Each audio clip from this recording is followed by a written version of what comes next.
Well, 1 out of 2 isn't bad.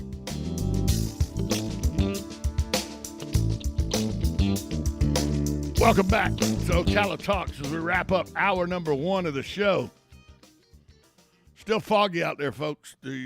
Starting to lift a little bit here at the airport, but still not enough where you shouldn't take a precaution. So be careful out there on the roadways. Give yourself a little extra time in your routes today. Hey, home renovation boomed in 2021.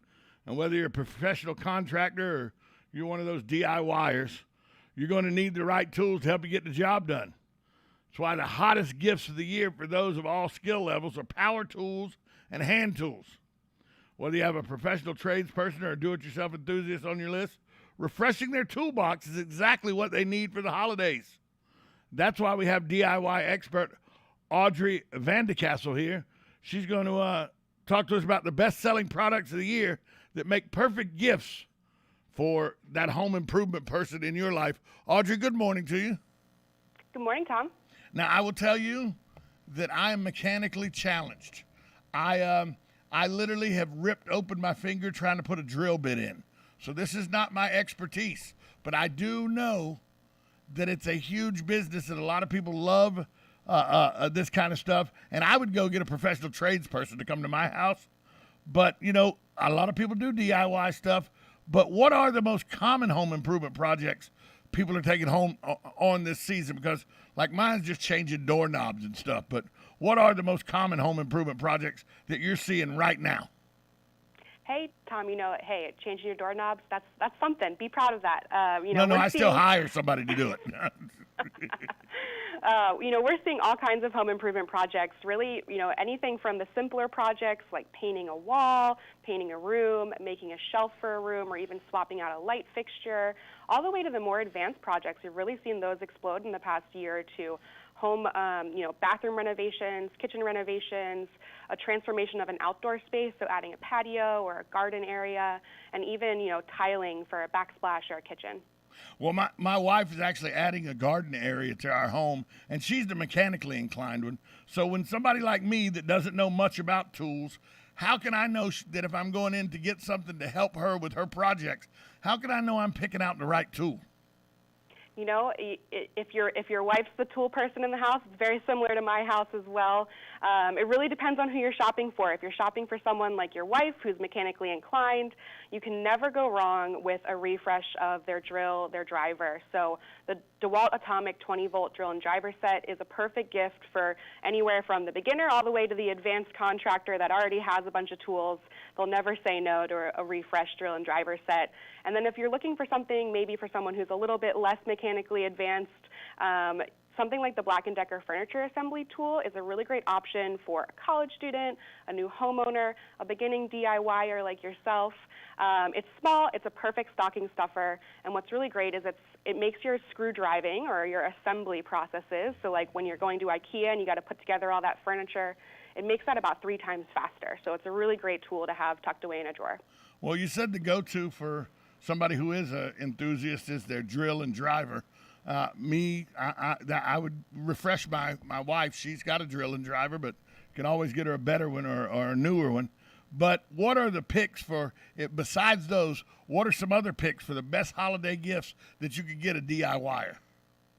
Yeah, we have a Craftsman 8-piece combo kit that is a perfect starter kit for the DIYer or even an upgrade for the DIYer. It's got everything you would need to tackle a home project, a circular saw, a jigsaw, a multi-tool, and it's a really great combo set to give someone that's a DIYer. We also have a 216-piece mechanics tool set from Craftsman that comes in a set of drawers, so it comes organized. That perfect gift for a gearhead or car enthusiast in your life. Let's talk for a minute about tools and where they've morphed into, because there's so many on the market now. There's so many different options and everything. How can one make sense of it one way or the other? You're right. There's a lot of tools out there. So if you need answers, there's lots of resources available to you. A great place to start for answers and guidance on tools is DeWalt.com, Craftsman.com, and BlackandDecker.com. You talk about gifts, and you always talk about gifts to give the DIY and all, But if you had to give a cost effective, if you had to give a tool that says under $150, what is are there a myriad of tools, or is there one go-to? What are some of the more affordable gifts that you could give a DIYer this year? Yeah, there's definitely plenty of tools that are under that price point. The Black & Decker furniture assembly tool is pretty affordable, definitely way under that price point, and is a really great gift. It's one of those tools that you never know you need it until you use it, and then you use it on everything. So I think that that's a really great kind of budget choice if you're looking for a budget choice. And the Black & Decker line has some really great options under that price point. Is it okay, as a person who doesn't maybe know what the best thing is, to ask the DIYer what tool they need or what combination they need to complete or get close to completion of their set of tools? Absolutely. I think it can't hurt. Usually a DIYer, they're a fan of tools, and they'll probably jump at any opportunity to talk about their collection, and they probably know exactly what it is that they're missing, so it can't hurt. I really think that you can't go wrong with the 216-piece socket set, because I guarantee that somebody, even if they have the socket set, they're missing parts from it. So it's always good to get a new socket set for the DIYer. How, with the advancement of battery life and everything that we've seen over the last 4, 5, 6, 10 years, how much has that made the cordless varieties of all tools that much more attainable for people? It's really made it, the most common. I never really see corded tools in use anymore. We even have cordless miter saws now. Battery technology, you really nailed it, Tom. It's advanced so much. We can pack so much energy into our batteries now that cordless is really the way to go. And there's not really much that you're trading off in performance or power by going cordless. It's pretty much equivalent, or sometimes even better. I have a friend of mine. He's a general contractor. He builds houses, and he switched all his skill saws to battery-powered skill saws. And he says it's been one of the greatest things he's ever done because of the safety issues of not cutting cords and stuff. Just that in itself helps him. The trip hazard. Yeah, the trip hazards. Just the safety it provides of having a cordless instead of all these cords laying around. Well, exactly. You've given us a lot of information today. Where can our listeners go if they want to get more information on some of the products you've talked about today? Yeah, if they're looking for more info, Tom, they can go to DeWalt.com, Craftsman.com, or BlackandDecker.com. There's product info on there, and there's also even project tips on there as well. Is that the same place? Can they go there to get more resources on renovation and DIY projects as well? Absolutely. Well, you've just been a myriad of information today for somebody that really didn't know anything about tools. I'll be honest with you, Audrey. My wife knows about it. I try. The one thing she knows is I hurt myself with tools. So know your strengths, Tom. Yeah, you got to know your room. You got to know your room.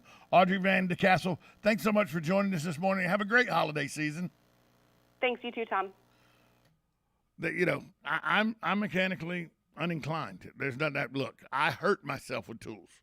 Even my friends laugh. They're like, yeah, you don't go anywhere near. I'll tell you a quick story real quick before we go to break. The 1.5-inch drill bit that you can drill a hole into plywood to make the hole. Well, I was setting up my office at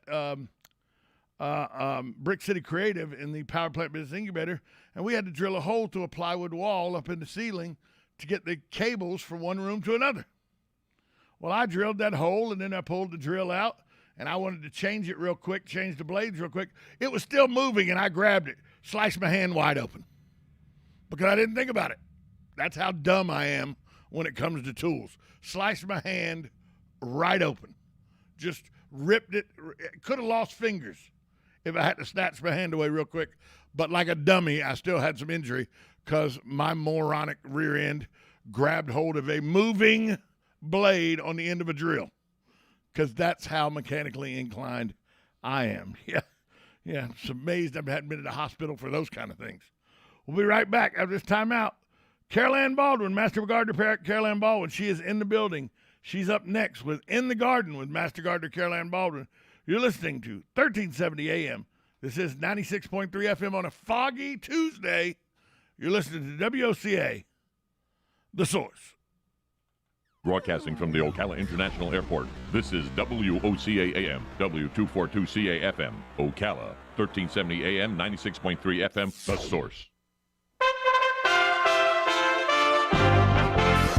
USA Radio News with Lance Pry. A former D.C. National Guard official alleged that top Army generals lied to Congress in their testimony regarding January 6. Colonel Earl Matthews, who was serving on January 6, alleges in a memo that the official version of the military response is worthy of the best Stalinist or North Korean propagandist, and that the Pentagon Inspector General's November report on it features myriad inaccuracies, false or misleading statements, or examples of faulty analysis. The DoD continues to stand by its report. December 7th, 1941, a date which will live in infamy. It was 80 years ago today the United States was forced into World